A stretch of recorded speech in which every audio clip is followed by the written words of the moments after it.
আজকের আমি আপনাদের জন্য নিয়ে এসেছি খুব সহজে ইজিলি তৈরি হয়ে যাবে একদম দারুণ টেস্টি ওয়ান পট আলুর দম রেসিপি, যেটা খুব সহজে বাড়িতে তৈরি হয়ে যাবে আর হবেও দুর্দান্ত টেস্টি। এতে আমি একটা সিক্রেট মশলা ব্যবহার করেছি যেটা এর স্বাদকে দ্বিগুণ করে তুলবে। বাই দ্য ওয়ে, আমি মৌ, আপনাদের সকলকে আমার চ্যানেলে স্বাগত। ওয়ান পট আলুর দম তৈরি করার জন্য আমি প্রথমে গ্যাসে কড়া নিয়ে নিয়েছি, তাতে দিয়ে দিয়েছি পরিমাণ মতন সর্ষের তেল। তেলটা হালকা গরম হয়ে যাওয়া পর্যন্ত অপেক্ষা করব। তেল গরম হয়ে গেলে এতে একটা শুকনো লঙ্কা চিড়ে দিয়ে দেবো একটা তেজপাতা, দিয়ে দেবো কিছুটা পরিমাণে গোটা জিরে, আর দিয়ে দেবো কিছুটা পরিমাণে হিং। সমস্ত উপকরণগুলো যখন হালকা ভাজা যাবে, এর থেকে সুন্দর অ্যারোমা আসবে, তখন আমি এতে এক এক করে দিয়ে দেবো ছোটো ছোটো করে কেটে রাখা আলুগুলোকে আমি ডুমোভাবে কেটে খুব ভালোভাবে ধুয়ে পরিষ্কার করে নিয়েছি। আলুগুলো সমস্ত কড়াই দিয়ে দেবো, দিয়ে খুব ভালোভাবে নেড়ে চেড়ে আলুগুলোকে কষিয়ে নেবো। এই সময় গ্যাসের ফ্লেম আমি মিডিয়াম টু হাইতে রাখবো। এবার গ্যাসের ফ্লেমটাকে লো করে এটাকে ঢাকনা চাপা দিয়ে দেবো 2 মিনিটের জন্য। 2-3 মিনিট পরে ঢাকনা সরিয়ে নেবো, নিয়ে আলুটাকে আবারও একটুখানি হালকা উল্টে পাল্টে দেবো। আলুটাকে একদম সুন্দর করে লাল করে ভাজতে হবে। 2-3 মিনিট হালকা নাড়াচাড়া করা হয়ে গেলে এটাকে আবারও কিছুক্ষণের জন্য ঢাকনা চাপা দিয়ে দেবো। দেখুন আলুগুলোর গা অলরেডি লাল হতে শুরু করেছে। এটাকে আমি একটুখানি নেড়ে চেড়ে দিয়ে আবারও 3 থেকে 4 মিনিটের জন্য ঢাকনা চাপা দেবো। 3-4 মিনিট হয়ে গেছে, আমি এটাকে নাড়িয়ে দিচ্ছি। দেখুন আলুটা খুব সুন্দর করে, গাগুলো খুব সুন্দর করে লাল করে ভাজা হয়ে গেছে। আলুটা যখন ঠিক এরকম ভাজা হয়ে যাবে, তখন এতে অ্যাড করে দেবো আদা বাটা, কাঁচা লঙ্কা ও ডুমো করে কেটে রাখা টমেটো। সেই উপকরণগুলো দিয়ে এর সাথে খুব ভালোভাবে কষাতে থাকবো। এটা একদম ওয়ান পট রাইস, খুব সহজে ইজিলি মাত্র 10 মিনিটে তৈরি হয়ে যাবে, আর খেতেও হবে দুর্দান্ত টেস্টি।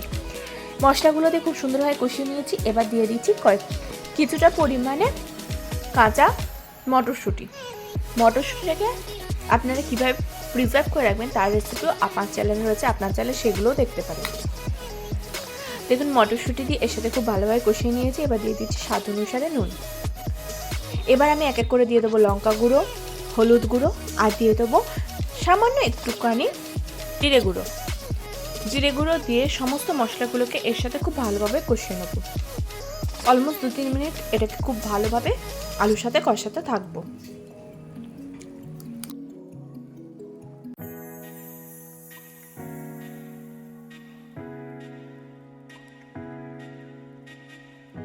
সমস্ত মশলাগুলো দিয়ে খুব ভালোভাবে কষানো হয়ে গেছে। এবারে এতে অ্যাড করে দেবো ফ্যাটানো টক দই দিয়ে টক দইটা এর সাথে খুব ভালোভাবে মিশিয়ে নেবো। দেখুন আমি টক দইটা এর সাথে খুব ভালোভাবে কষিয়ে নিচ্ছি। 2-3 মিনিট টক দই দিয়ে খুব ভালোভাবে কষিয়ে নেবো। দেখুন আমি টক দই দিয়ে খুব ভালোভাবে কষিয়ে নিয়েছি। এটার কষানোটা খুব সুন্দরভাবে তৈরি হয়ে গিয়েছে। এবার এতে আমি অ্যাড করে দেবো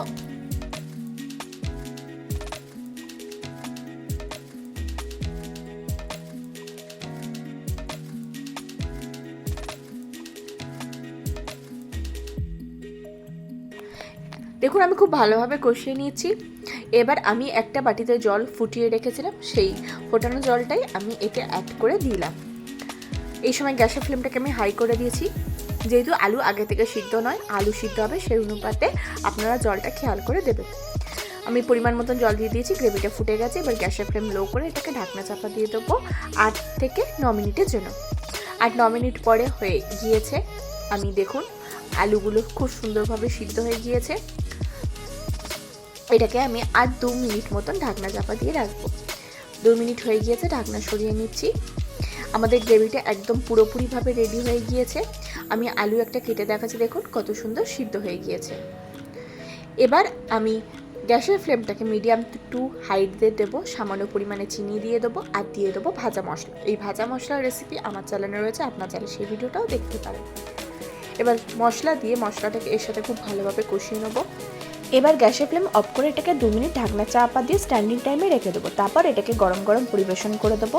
ভাত, পোলাও, ফ্রাইড রাইস, নান, এমনকি রুটির সাথে এটা খেতে অপূর্ব লাগবে, আর মাত্র 10 মিনিটে তৈরি হয়ে যাবে। আশা করি আজকের ভিডিওটি আপনাদের ভালো লেগেছে। যদি ভালো লাগে তাহলে অবশ্যই লাইক করবেন, কমেন্ট করবেন, শেয়ার করবেন, আর আমার চ্যানেলটি অতি অবশ্যই সাবস্ক্রাইব করে নেবেন এরকম নিত্য নতুন রেসিপি সবার আগে পাওয়ার জন্য।